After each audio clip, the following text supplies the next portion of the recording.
Hi everybody, it's Margaret here with 60andMe. Hope you're doing great today, wherever you are, and that you're feeling some peace and calm in this very chaotic world that we're living in right now. And I wanted to ask you a question about patience and whether you feel like you are a patient person in this time, or whether you're finding the circumstances around you kind of, touching on those nerves that make you feel impatient and frustrated by that. Now, Joan Moran is one of our bloggers, and she wrote this article on 5 different ways or sort of guideposts for developing patience in life. Now, I'm actually a huge fan of technology. I mean, I worked in the technology business for many years, and I can see how it empowers us and it just gives us a whole new lens on the world that we didn't have before. I start to think sometimes, my mom, she didn't know what a cell phone was, of course, but she would never have imagined that, you could go onto a computer and ask it questions and get answers immediately about a problem or an issue or information. Just as Bill Gates said way back in 20 years ago, information at your fingertips. And that's what it is. And we've got used to having that information at our fingertips and having instant answers to our questions and to our challenges and problems. And I think we've, over the years, projected that out now into the world. And so we become impatient with people who, we always forget that everybody's got challenges that they're dealing with. We never know what the problems are or what the issues they may be facing. But we know that their activities or their actions sometimes frustrate us because they're not moving fast enough. And Joan talks about, for example, one of her pet peeves is waiting in grocery lines.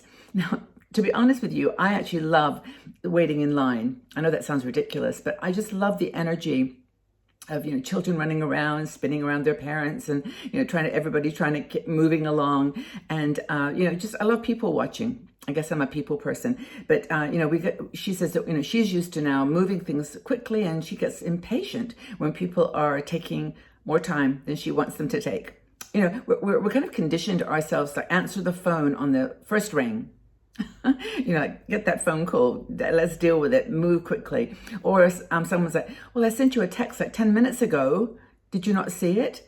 Well, no, because you were busy doing something else. But we kind of measure everybody else's activities based on our own impatience sometimes. So anyway, Joan has these kind of 5 guidepost ways that you can actually start to develop some techniques for moving into a mode where people don't frustrate you, where you don't get so impatient with the world as it's moving more slowly.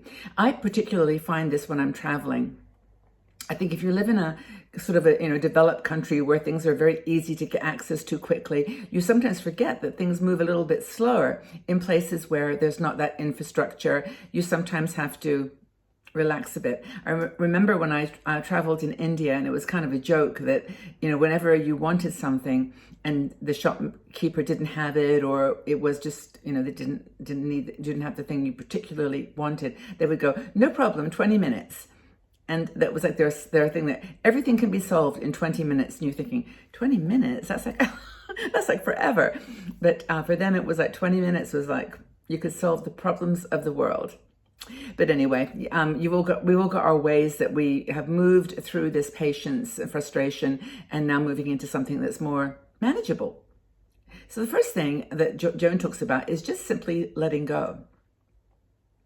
Now, many of you, I'm sure, do meditate, do exercise, do things where you, where you switch from that busy, sort of panicky mode to something calmer and more meditative. And if you can use those meditation techniques in your everyday life, when something comes up, just suddenly let go and release the negativity from your heart, from your mind, and just, try to accept that person may be moving slowly for a reason. That car may be edging along the road, looking backwards and forwards because they don't know where they are. They're new in your town. I mean, I don't know how many people start beeping their horn when someone hesitates in front of them. But if that was you in a new city, you would hope for some understanding. So just kind of transforming the frustration with impatience by letting go. The second thing is to turn the negative into a positive.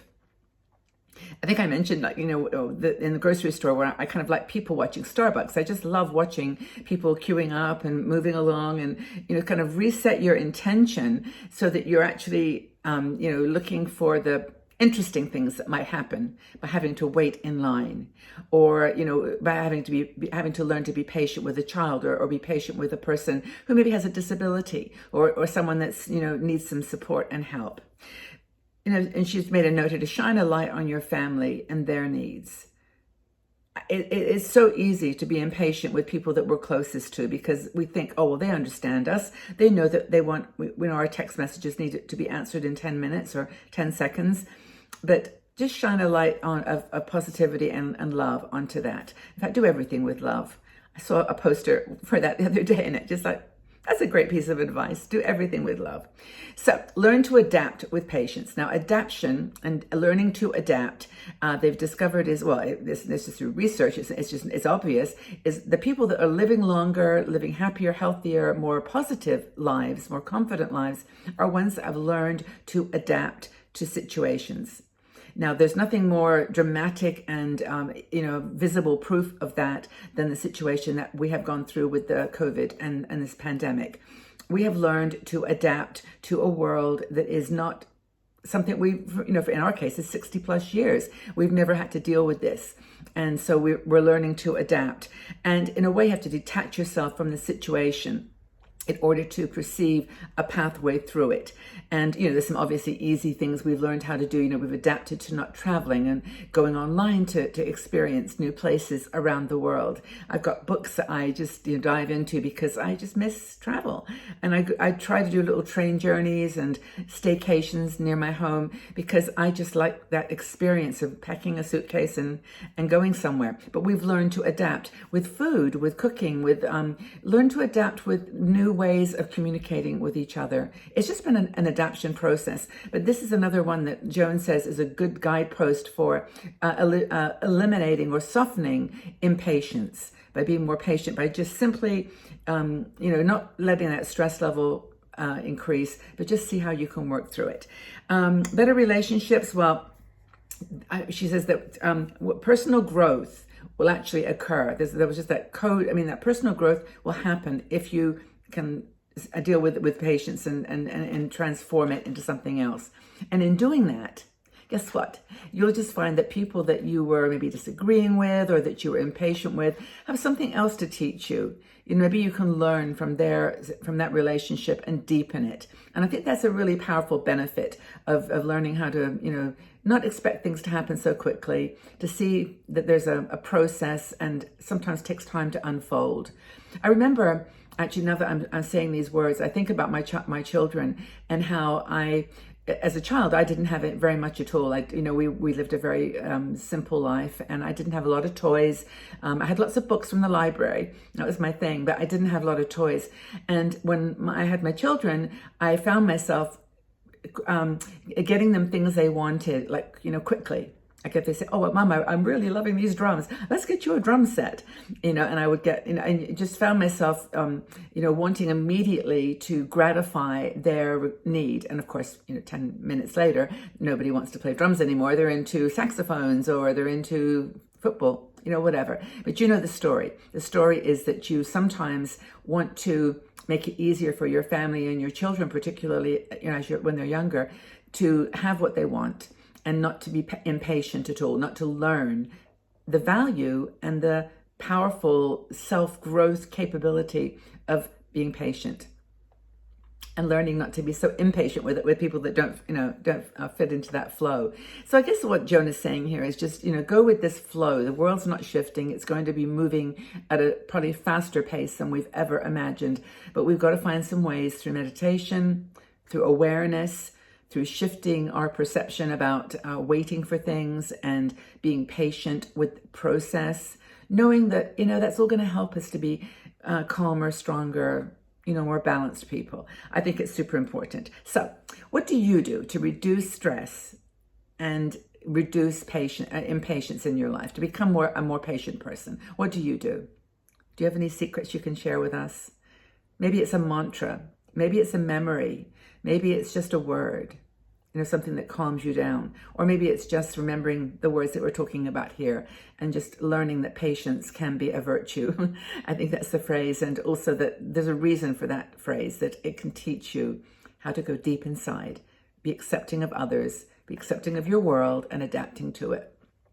So how do you deal with stress and lack of patience? Hope that you enjoyed this video and this conversation. If you do like these types of topics, you're a woman over 50, 60, 70 or older, just come and join us. You can subscribe to this channel. You can press the notification bell so that you'll be told when new videos are released. I do about 4 videos a week, and our bloggers also do videos. So there's a lot going on this channel, and we'd love you to join our Patreon supporters group if you want a more intimate relationship with other women. We do live shows, exclusive content, and just making good friends, to be honest. It's really a fun community. So check it out, and again, have a wonderful day wherever you are. Know that you're loved and respected, and that we care about you. I love you so much, guys, and I hope that you're doing well. Take very good care of yourselves. Stay safe and well. We'll talk again soon. Bye for now.